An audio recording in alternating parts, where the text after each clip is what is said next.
প্রিয় দর্শক, স্বাগত জানাচ্ছি সারাদিনের সংবাদে প্রতিদিনের আয়োজন রাত 11টার শীর্ষ সংবাদে। সারা বিশ্বের গুরুত্বপূর্ণ সব সংবাদের শিরোনাম জেনে নিন শুরুতেই। শেখ হাসিনাকে ফেরাতে রেড অ্যালার্ট নোটিশ জারি।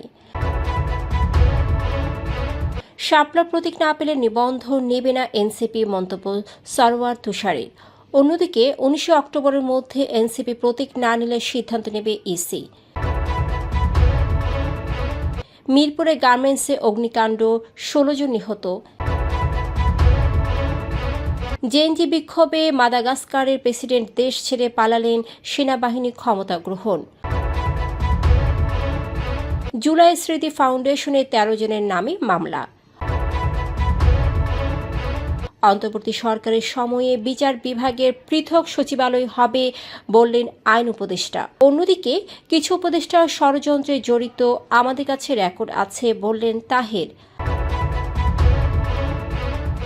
ফিলিস্তিন রাষ্ট্র প্রতিষ্ঠা না হলে বন্দি বিনিময়েও মধ্যপ্রাচ্যে শান্তি আসবে না, মন্তব্য রাশিয়ার। অন্যদিকে বিবিসিকে জর্ডানের বাদশাহ বললেন, ফিলিস্তিনি রাষ্ট্র ছাড়া মধ্যপ্রাচ্য ধ্বংস হবে। সেফ এক্সিট চাইছেন কারা, শিগগিরই তালিকা প্রকাশ করবে এনসিপি। মধ্যরাতে মার্কিন দূতাবাসে হঠাৎ নিরাপত্তা জোরদার। দুর্বল 5 ব্যাংক ও 20 আর্থিক প্রতিষ্ঠানের এফডিআরে আটকা 53,000 কোটি টাকা।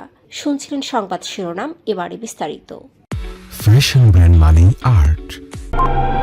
শেখ হাসিনা ও তার পরিবারের সদস্যসহ পলাতকদের দেশে ফেরাতে ইন্টারপোলের মাধ্যমে রেড নোটিশ জারির পদক্ষেপ নিয়েছে দুদক। মঙ্গলবার র্যাকের কর্মশালায় এ তথ্য জানান দুদক চেয়ারম্যান আব্দুল মোমেন। তিনি বলেন, আওয়ামী লীগের শাসনামলে কয়েকজন প্রভাবশালী ব্যবসায়ী দেশকে দুর্নীতির মাধ্যমে সর্বশান্ত করতে চেয়েছিল।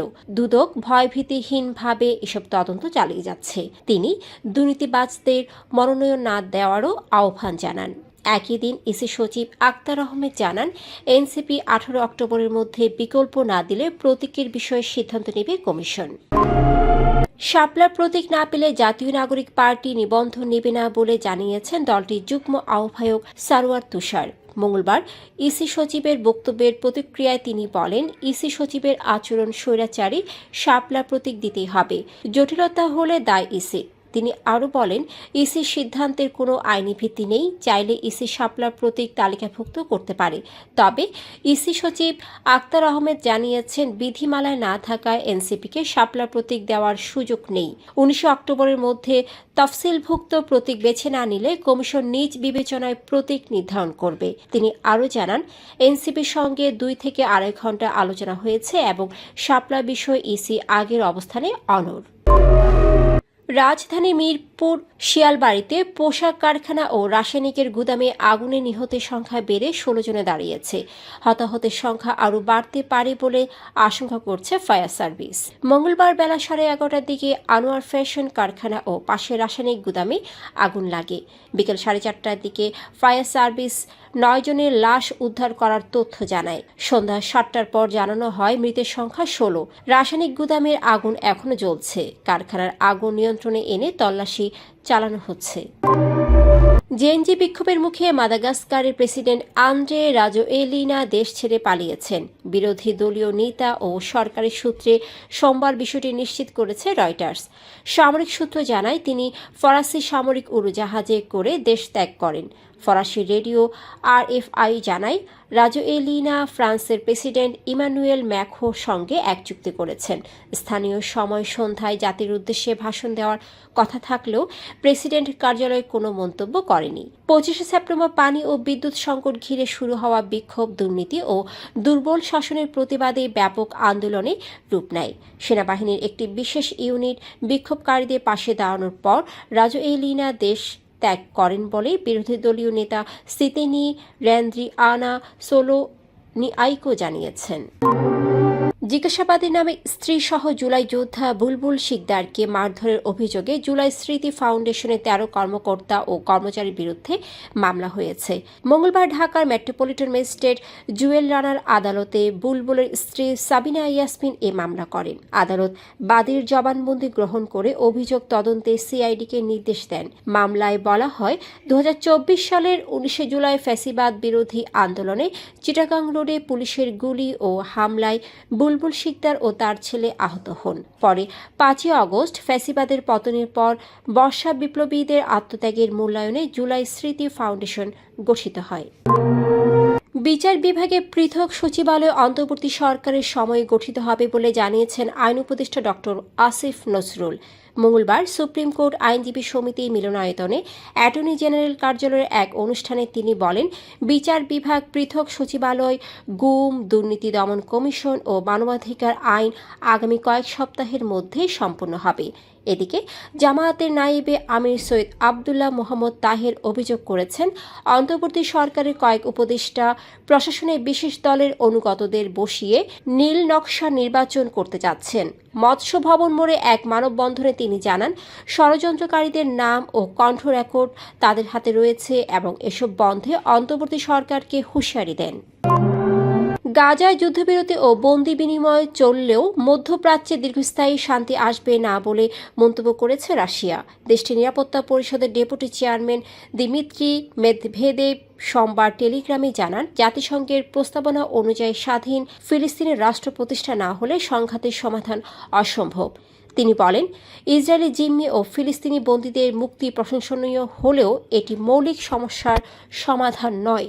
একইভাবে জর্ডানের বাদশাহ দ্বিতীয় আবদুল্লাহ সতর্ক করে বলেন, ফিলিস্তিন রাষ্ট্র গঠনের লক্ষ্যে শান্তি প্রক্রিয়া না এগোলে মধ্যপ্রাচ্য ধ্বংস হয়ে যাবে। বিবিসিকে দেওয়া সাক্ষাৎকারে তিনি বলেন, অতীতে বহুবার ব্যর্থ চেষ্টা হয়েছে, এখন একমাত্র সমাধান হল দ্বিরাষ্ট্রীয় ভিত্তিতে পশ্চিম তীর ও গাজায় একটি স্বাধীন ফিলিস্তিন রাষ্ট্র গঠন। অন্তর্বর্তী সরকারের কয়েকজন উপদেষ্টা সেফ এক্সিট খুঁজছেন এমন মন্তব্য করে এনসিপির আহ্বায়ক নাহিদ ইসলাম রাজনৈতিক অঙ্গনে তোলপাড় সৃষ্টি করেছেন। তার বক্তব্যের জেরে অন্তত ৫ জন উপদেষ্টা প্রকাশ্যে প্রতিক্রিয়া জানিয়ে কড়া সমালোচনা করেছেন। ৪ অক্টোবর এক টেলিভিশন সাক্ষাৎকারে নাহিদ বলেন, উপদেষ্টাদের অনেকেই বিভিন্ন রাজনৈতিক দলের সঙ্গে লিয়াজও করে ফেলেছেন, তারা সেফ এক্সিটের কথা ভাবছেন।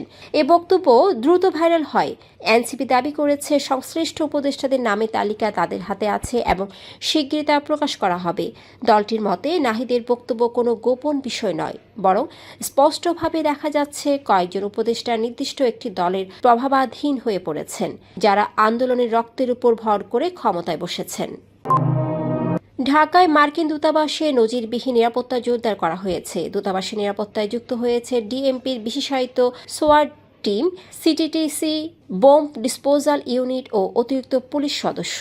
গুলশান বিভাগের ঊর্ধ্বতন কর্মকর্তারা সরাসরি নিরাপত্তার তদারকি করছেন। সোমবার রাতে ডিসি আলী আহমেদ মাসুদ জানান, এটি রুটিন নিরাপত্তা ব্যবস্থা, তবে প্রয়োজনে জোরদার করা হয়। তবে পুলিশের একটি সূত্র জানায়, একটি গোষ্ঠী মার্কিন দূতাবাসে হামলার পরিকল্পনা করছিল। দূতাবাস কর্তৃপক্ষ ৩ সন্দেহভাজন বাংলাদেশের পরিচয়, ছবি ও ঠিকানা পুলিশের কাছে হস্তান্তর করেছে এবং নিরাপত্তা জোরদারের অনুরোধ জানিয়েছে।